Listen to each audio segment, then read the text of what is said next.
প্রিয় দর্শক, স্বাগত জানাচ্ছি ডেইলি সিটিজেন ভয়েসে। আপনারা দেশ বিদেশে যে যেখান থেকে শুনছেন আপনাদের আবারও স্বাগত জানাচ্ছি। আপনারা জানেন পৃথিবীর বৃহত্তম গণতান্ত্রিক দেশ ভারত, সেখানে সম্প্রতি নির্বাচন হয়েছে পশ্চিমবঙ্গে এবং অন্যান্য বঙ্গে। আজকে আমরা পশ্চিমবঙ্গ নিয়ে কথা বলবো। পশ্চিমবঙ্গে বিজেপির জয় কি রাজনৈতিক নাকি ধর্মীয়? গণতান্ত্রিক দেশে সরকার বদল বা ক্ষমতার পালাবদল একটি স্বাভাবিক প্রক্রিয়া। ভারতের মতো বৃহত্তম গণতান্ত্রিক দেশে তো এটি আরও কাঙ্ক্ষিত এবং বাস্তবসম্মত। কিন্তু পশ্চিমবঙ্গে বিজেপির বড় জয়ে কি তার প্রতিফলন ঘটছে? মোটেও না। বিশ্ববাসী বিস্ময়ের সাথে দেখছে এখানে কি ধরনের তাণ্ডব ও উগ্রতা চলছে। বিশেষ করে ধর্মীয় উগ্রতা ফুটে উঠেছে।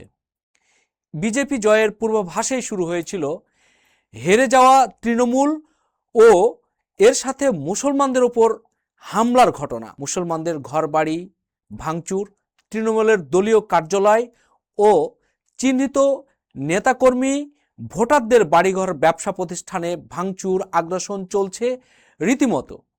বিশেষ করে মুসলমানদের বাড়িঘর, ব্যবসা প্রতিষ্ঠান, ধর্মীয় প্রতিষ্ঠান, মসজিদ সহ নানা স্থাপনায় তাণ্ডব চলছে রীতিমতো।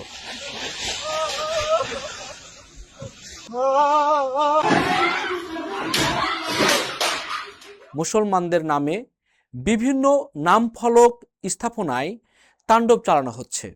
মুসলমানদের নামে বিভিন্ন নামে ফলক খুলে অগ্নিসংযোগ করা হচ্ছে। মুসলমানদের বাড়িঘরে, ব্যবসা প্রতিষ্ঠানে, রাস্তাঘাটে তাদেরকে ফেলে বেধড়ক পেটানো হচ্ছে। নারী পুরুষ বাদ যায়নি, বৃদ্ধ ও শিশুও। এমনকি মসজিদে প্রবেশ করে মুসলমানদের নামাজ পড়া অবস্থায়ও নির্যাতন করা হয়েছে তাদেরকে। এবং যখন মুসলমানরা নামাজ পড়ছিল মসজিদের ভেতরে, তখন সেখানে গিয়ে ব্যান্ড বাজানো হয়েছে, এমন ঘটনা আমরা লক্ষ্য করেছি।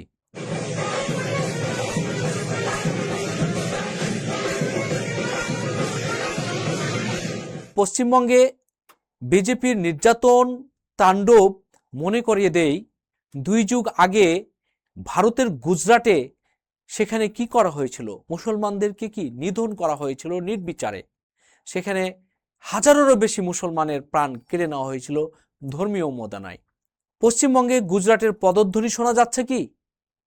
নির্বাচন পরবর্তী গেরুয়া শিবিরের হামলা পশ্চিমবঙ্গে মুসলমানদের জন্য অগ্নিগর্ভে পরিণত হয়েছে। এ ধরনের তাণ্ডব শুধুই কি রাজনৈতিক উন্মাদনা নাকি ধর্মীয়? আমরা যদি নির্বাচনের পূর্বে লক্ষ্য করি তাহলে দেখব পশ্চিমবঙ্গের নবনির্বাচিত মুখ্যমন্ত্রী বিজেপি নেতা শুভেন্দু অধিকারী আগেই মুসলমানদের পরিণতি ভয়াবহ হবে এমন ঘোষণা দিয়ে রেখেছিলেন। তৃণমূলকে হারিয়ে বিজেপির জয়, শুভেন্দুর কথার যেন সেই প্রতিফলনই ঘটছে। নির্বাচনে জয়ী হয়ে শুভেন্দু অধিকারী একই ধরনের ঘোষণা দিয়েছেন।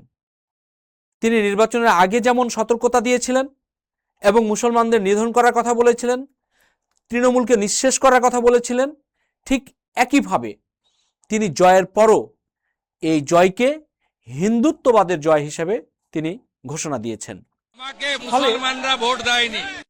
ফলে তার নেতাকর্মীরা এটিকে ধারণ করে তৃণমূল নেতাকর্মী এবং বিশেষ করে মুসলমানদের উপরে যে ধরনের তাণ্ডব চালাচ্ছে, যে ধরনের নির্যাতন চালাচ্ছে, এটি আসলে ইতিহাসে বিরল।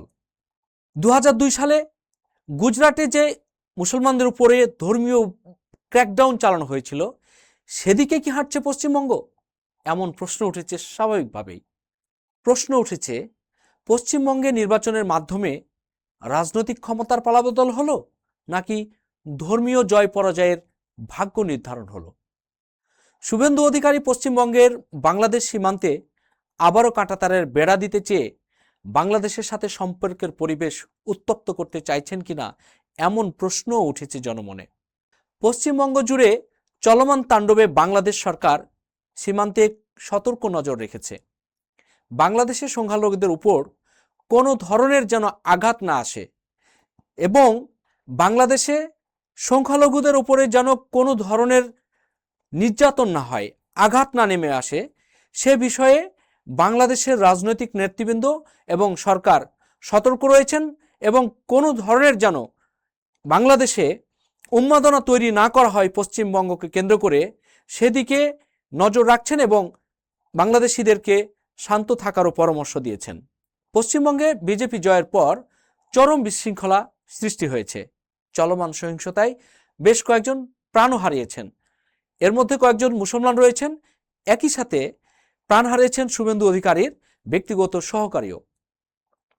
একটা জিনিস বলে রাখি যে শুভেন্দু অধিকারীর যে ব্যক্তিগত সহকারী প্রাণ হারিয়েছেন, ব্যাপারটি নতুন নয়, কাকতালীয় কিনা জানি না, তবে এর আগেও শুভেন্দু অধিকারীর কয়েকজন ব্যক্তিগত সহকারী প্রাণ হারিয়েছেন বলে আমরা জানতে পেরেছি।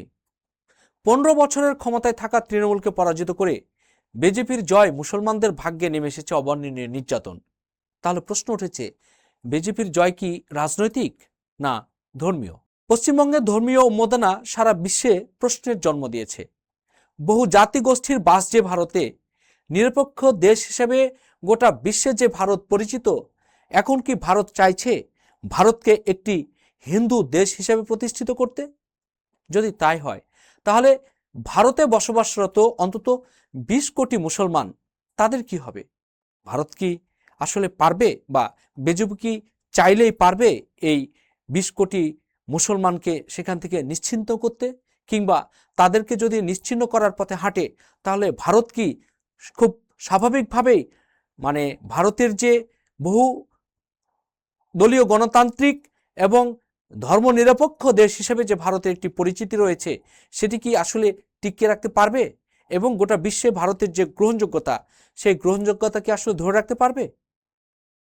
আমার মনে হয় যে ভারতে শুধু মুসলমানই সংখ্যালঘু না, এখানে আরও নানা ধর্মের, নানা বর্ণের মানুষ বসবাস করে।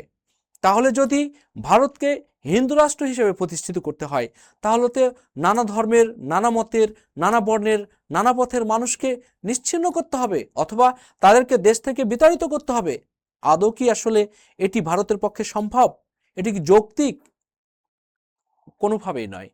তাই পশ্চিমবঙ্গে যে বিজেপির বিজয় হয়েছে, সেই বিজয় তারা উদযাপন করবে এবং রাষ্ট্র পরিচালনা করবে। নতুন মুখ্যমন্ত্রী শপথ নিয়েছেন। রাজনৈতিক, গণতান্ত্রিক, ধর্মীয় যার যে অধিকার, সেটি সেখানে স্বাভাবিকভাবে চলবে, এমনটি প্রত্যাশা আমরা করতে চাই। প্রিয় দর্শক, আপনারা যে যেখান থেকে শুনছিলেন, ডেইলি সিটিজেন ভয়েসের সাথে ছিলেন। ভবিষ্যতে আপনারা ডেইলি সিটিজেন ভয়েসের সাথে থাকবেন, এ প্রত্যাশায় আজকে এখানে শেষ করছি।